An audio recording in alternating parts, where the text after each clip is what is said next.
The reason pregnancy rates are better with day 5 embryos or blastocysts as compared to day 3 embryos is actually very much commonsensical. Let's think about it.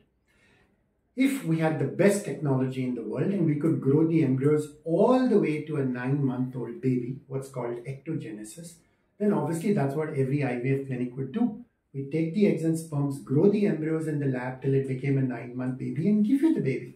So our pregnancy rate would be 100% and there would be no question of IVF failure. The problem is our technology is not good enough to do that. But our technology is good enough to grow embryos to day 5 or day 6.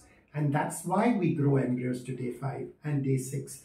And that's why we don't transfer embryos on day 2 or day 3. Only bad IVF clinics will do this because they don't have any confidence in their ability to grow embryos to day 5. And this is why they just want to dump embryos as quickly as possible back into the uterus.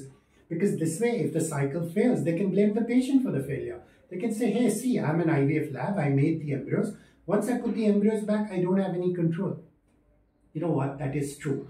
We have no control over implantation, but we do have control over the fact that we can transfer embryos on day 5 rather than day 3. And day 5 embryos have a better implantation rate because they have more cells, they're more evolved. We can select the best embryos, and that's a day 5 embryo which belongs in the uterus and not a day 3 embryo. And that's why you need to be well informed as a patient and insist on day 5 transfers only.